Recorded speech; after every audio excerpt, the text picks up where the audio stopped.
Hello guys, for today's video ay gagawan ko lang po ng review or feedback video yung binili sa akin ni Ma'am Paramel regarding dun sa perfume na binili niya sa akin. So may usapan kasi kami before nung hindi pa dumadating yung perfume na sana ay bumili siya sa product ko at bibigyan ko siya ng discount kasi wala pang nagtatry sa perfume natin guys. So sinabi ko sa kanya na bibigyan ko siya ng discount pag siya yung unang bibili ng perfume ko. So ayun nga, may binili siya sa akin guys na dalawa.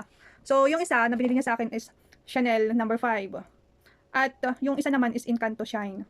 So lahat yun ay pang babae yung binili niya guys. So maganda yung feedback niya dun sa Chanel number 5 kasi ang bango daw talaga. Oh, ang bango. So mura lang yung price guys. Nasa 280 yung price ng Chanel number 5. Lahat ng perfume natin guys is 280. At yung amoy niya guys, amoy talaga same ng amoy dun sa original ng Chanel number 5. At matagal matanggal daw yung amoy niya. So bali ginamit daw niya kagabi ng 10:53 at nung tinanong ko siya kanina tanghali is ano na dito, alauna na dito at alas 12 na sa Pinas. So meron pa din daw yung amoy dun sa damit niya. So hindi pa daw siya naligo ng time na yun. At ang kagandahan talaga is long lasting talaga yung scent na in-spray niya sa katawan niya, sa damit niya. So 'di ba, mura lang yung ating perfume pero parang original na yung amoy mo, 'di ba? So ayun nga guys. At ayun nga sabi niya, good morning naning napaot itibang luna tanabang luak palaang sabi niya. Nabanglo pala ang tibadok na in-spray ak, sabi niya. So ibig sabihin, kahit kaninang umaga nung pagising niya kasi ginamit niya nga ng gabi, 'di ba? So ginamit niya ng gabi hanggang nung gumising daw siya ng umaga. Ito lang tong umagang to ay mabango pa rin daw si Ma'am. O 'di ba? Mabango pa rin daw si Ma'am kasi ni-spray daw niya doon sa damit niya. So andun pa din daw yung amoy ng perfume. O 'di ba? San ka pa mura na yung pabango natin. Tapos pang matagalan yung amoy. So sabi pa ni Ma'am dito na tinanong, sabi ko sa kanya, good morning Ma'am pala, sabi ko, ay mayat nga rod no kasjay Ma'am. Yung original na Chanel number 5 super nagbanglo tas ang tagal matanggal po talaga sa katawan, sabi ko. So masasabi ko mabango talaga yung Chanel number 5 kasi may ginamit ako dito ng Chanel number 5. Ayan, hindi ko na ipapakita masyado yung brand name. Hindi ko alam kung original yun, parang hindi naman ata yung original. Pero same scent doon sa ginamit ni Ma'am. So ang tagal din matanggal yung pabango na yun guys sa damit. At saka kahit na mag-spray ka dito sa loob ng bahay, o mayroon kang in-sprayhan na kahit tissue lang, maaamoy mo talaga sa sobrang bango. So, ganun din daw yung binili niyang Chanel number 5 na brand ng Jam Visage. So, sense lang talaga yung i-compare natin dun sa pabango natin. So, hindi talaga to yung original na Chanel number 5. So, kahit na hindi siya original guys, pero yung amoy niya, 'di ba? Parang original na. So, mabango ka na, long lasting pa. So, sabi kasi sa akin ng manufacturer kasi umaabot siya ng 16 hours. Depende, magtatagal pa yun kung hindi ka masyadong nababad sa mahangin na area or yung sa electric fan ka yun. Pero kung nasa electric fan ka, lagi siguro aabot din siya ng 8 hours. O, di ba okay na din yun, di ba?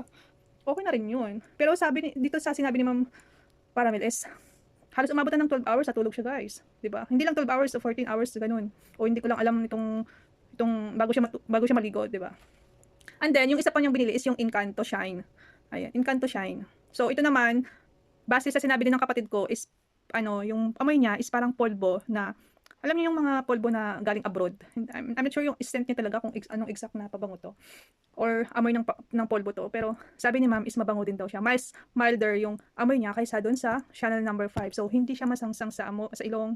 Tapos siguro yung kung i-imaginein mo, yung amoy ng Encanto is yung amoy niya parang kung hindi ko i-compare sa Johnson pero kung 'di ba yung amoy ng polvo ng Johnson is mild lang, hindi masakit sa ilong. Siguro parang ganito to. Pero iba yung amoy na Encanto Shine. So parang pang international na amoy. Kumbaga kung sa polvo is pang international.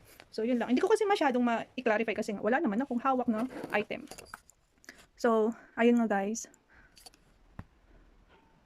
So bali sabi dito ni Ma'am na bumili din siya ng pabango sa yung brand na pero ginagamit lang daw niya sa bahay nila.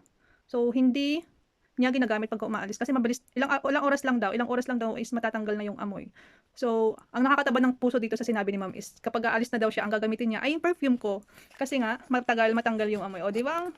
Nakakataba ng puso pagka ganun. So hindi masasayang yung ginamit na pera ni Ma'am sa pambili ng pabango kasi andun pa din yung amoy. So hindi siya nagsisi sa pagbili ng perfume sa akin.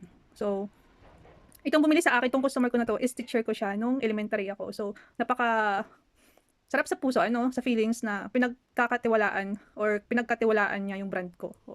So, yun. Kasi bumili din siya sa akin ng sabon. Bumili din siya sa akin ng, ito yung perfume.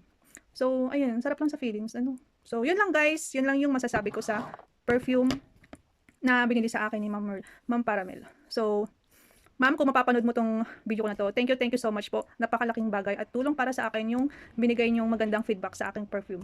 So, lahat po ng sinasabi ko dito is based lang po sa feedback po ng customer natin. So, ipopost ko pa rin yung feedback ni ma'am. Yung my i-screenshot ko siya and ipopost ko pa rin yung feedback niya. So, yun lang guys. Thank you so much. Bye!